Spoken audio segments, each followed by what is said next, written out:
నేను బటన్లు నొక్కడం కోసమే పుట్టాను, లేదా నేను బటన్లు నొక్కినటువంటి చాలు నా కోట్లు అనుకునేటటువంటి విచిత్రమైన భ్రమలో బ్రతికేశారు జగన్మోహన్ రెడ్డి.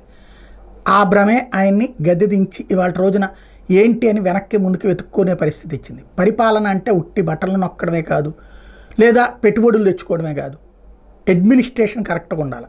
ఒక వెహికల్స్కి సంబంధించిన లైసెన్సులే లేని దరిద్రం, ఆ లైసెన్స్కి కావాల్సినటువంటి ఆ కార్డులకి సంబంధించిన కాంట్రాక్టర్కి డబ్బులు ఇవ్వలేదని ఆపేశారంటే ఎంత దరిద్రం. ఎవడికాడు యూజర్ ఛార్జీ కింద డబ్బులు కడతాడు, వాడికి అది ఇప్పిస్తే చాలు కదా, అది లేదు. అట్లాగే రిజిస్ట్రేషన్ స్టాంపులు ముద్రించిస్తే సరిపోతుంది, కానీ అవి లేవు. అంటే అడ్మినిస్ట్రీరియల్ ఫెయిల్యూర్, ఇదంతా పాలనాపరమైనటువంటి లోపం. వాటిని గురించి అసలు ప్రభుత్వం పట్టించుకోలేదు, సంబంధిత మంత్రులు పట్టించుకోలేదు, సంబంధిత అధికారులు పట్టించుకోలేదు, వాళ్ళని ఫాలోఅప్ చేసేవాళ్ళు లేడు. విచ్చలవిడిగా ఇష్టారాజ్యంగా నడిచింది. All India medical sciences AIIMS అద్భుతమైనటువంటి ఒక కట్టడం, ఢిల్లీలో తప్ప ఎక్కడా లేదనుకున్నటువంటిది మన రాష్ట్రానికి వచ్చింది, మన మంగళగిరికి వచ్చింది, మన రాజధాని ప్రాంతానికి వచ్చింది.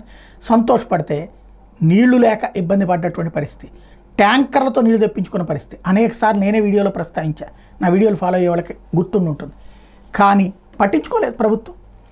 చంద్రబాబు అధికారంలోకి రాగానే దాని మీద సీరియస్గా దృష్టి పెట్టారు. ఇప్పుడు ప్రస్తుతం ఎయిమ్స్ని బాగు చేస్తున్నారు.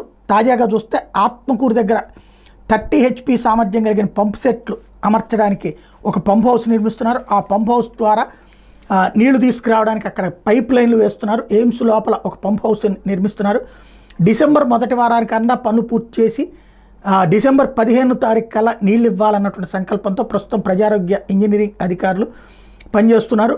ట్రయల్ రన్ కూడా ఏర్పాట్లు చేయమని చెప్పి కాంట్రాక్టర్కి సూచిస్తున్నారు.